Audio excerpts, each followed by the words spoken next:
Il y a 2 ans et demi à peu près, quand on a commencé à réfléchir créativement à la collection, en fait, c'est le moment où toute la maison travaillait sur la rénovation de notre hôtel particulier, l'hôtel de Nocé. Et donc, on a voulu apporter notre pierre à l'édifice en créant une collection qui soit un peu un retour aux sources. La haute joaillerie, c'est beaucoup de créativité, mais au début, il y a un brief et le brief est vraiment très factualisé avec des analyses de vente, des remontées des clients et c'est comme ça qu'on fixe le cadre, le brief pour Claire. Le marketing va vraiment être le porte-parole des marchés, donc aussi bien le Japon, la Chine, le Moyen-Orient ou la Russie. Le marketing va vraiment avoir un rôle de cadrage au début et ensuite de chef d'orchestre durant tout le processus de création des pièces.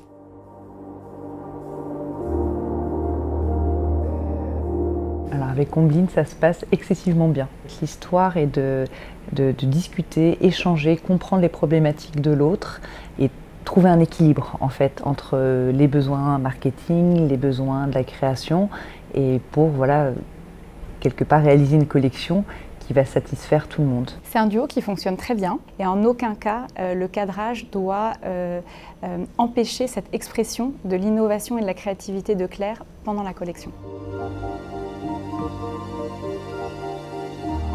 Le collier point d'interrogation à Kant, c'est vraiment le principe de la collaboration entre le marketing et la création et on en est très fiers. Pour moi, il répond vraiment à tout ce qu'on essaye d'exprimer en haute joaillerie. Donc ça va être la créativité de Claire avec ce motif à Kant qu'on va avoir dans beaucoup de pièces de haute joaillerie de Paris Vue du 26. Et ce collier, c'est vraiment l'incarnation de notre plateforme de marque qui est la liberté de porter.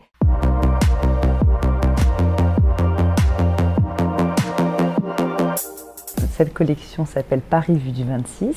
Donc Paris évidemment, la place Vendôme bien sûr et le 26 Vendôme, notre adresse. On va comme ça zoomer de notre ville jusqu'à notre maison.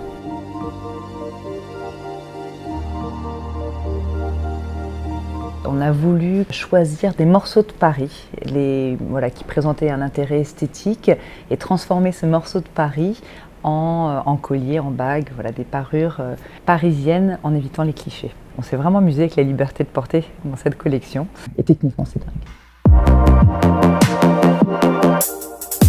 Le collier armoirie, il est inspiré des moulures en fait qu'on retrouve juste ici dans l'appartement du 26.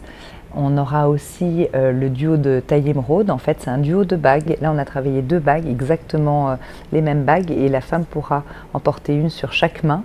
C'est vraiment une histoire de style. Je pense que la pièce la plus complexe, c'est le collier 26V. Ce rêve de pierre et qui était le plus complexe à réaliser. Et là, je remercie vraiment l'équipe de développement. J'osais à peine penser que ce serait réalisable au démarrage et le rêve est devenu réalité, donc un grand merci à eux.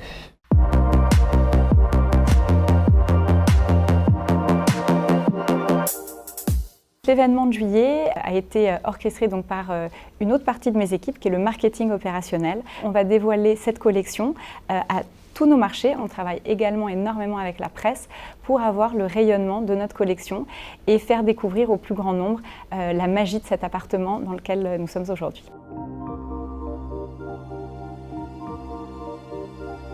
Chacun a mis sa pierre à l'édifice pour réaliser cette collection et aujourd'hui on est, je pense, tous très heureux de pouvoir la présenter à la presse, à nos clients et on se prépare à la laisser s'envoler, faire de nouvelles histoires. On aborde la première semaine de juillet avec une grande confiance et on pense que cette collection va être un vrai succès.